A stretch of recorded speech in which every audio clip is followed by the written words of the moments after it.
जय माता दी समस्त को देवांजलि कुकिंग चैनल को बहुत बहुत स्वागत। सांग मैंने आज मु बिना सुजी बिना बिगिरी बिना मैदारे आज आपण सहित चाउल गुंडे एभलिया जलखिया रेसिपीटे शेयर करी जहाँ कि छुआठू बड़ समस्ते पसंद करके खाइबे। बनैबा मध्य बहुत सहज आ बहुत कम समय या आपण बनैकी खाई पारिबे।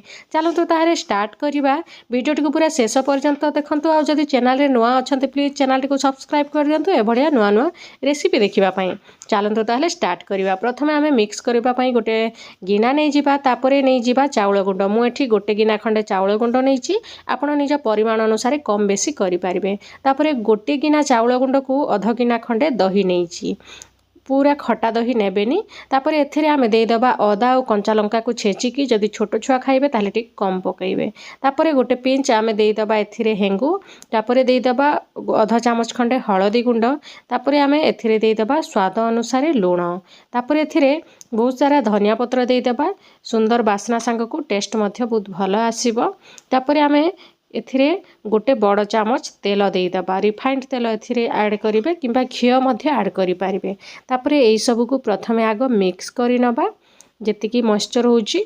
आउ तापरे जाइकी आमे एथिरे पानी ऐड करिबा, कम कम करिकी पानी ऐड करिबा। आउ टिके उषुम पानी ही आपण एथिरे देबे, बेसी ठंडा पानी जमार देबेनी कहीं शीत दिन में टिके बेसी सॉफ्ट रहिबनी हमर जो जलखियाटा आमे बनाउचे। सेइथिपई आपण टिके उषुम पानी देबे, जेहेतु आमे चाउल गुंडरे आउ किछि ऐड करू नै। तापर याकू भलसे फेंटी नबा। मु लास्ट को आपन को तार कंसिस्टेंसीटे देखौछि। जेहेतु आमे याकू कदली पत्र देइकी आमे या ऊपर सेकिबा, सेइथिपई टिके मोटा ही रहिले भल।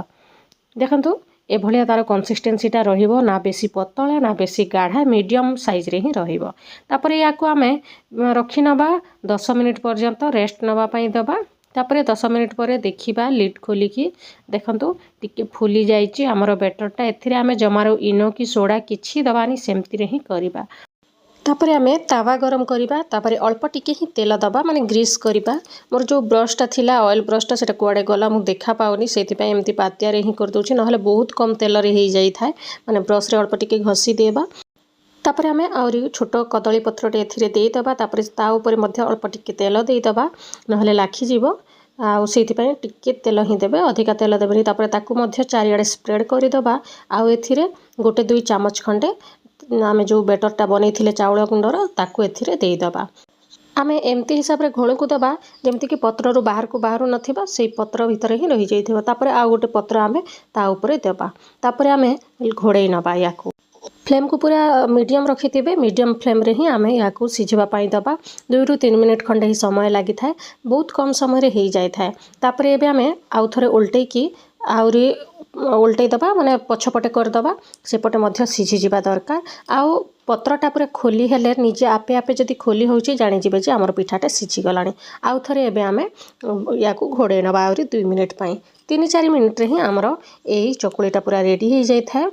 देखंतु मु खोली सारिची। एबे मु आपनको देखौची पत्र गोटे को काढिकी, देखंतु केते सुंदर भाबरे पत्रटा खोली हेई जाउची, जमारू लाखनी। माने हमर एई जलखिया रेसिपीटा पूरा रेडी हेई गला। देखिले ना सांग माने केते सहज रे हमर एई रेसिपीटा रेडी हेई गला। या सहित चटणी की तरकारी जमारू दरकार ही न थाए। आशा करूची एई रेसिपीटा आपण माने पसंद करिवे। देखा हबो नेक्स्ट वीडियो रे गोटे नुवा रेसिपी सहित। Thank you.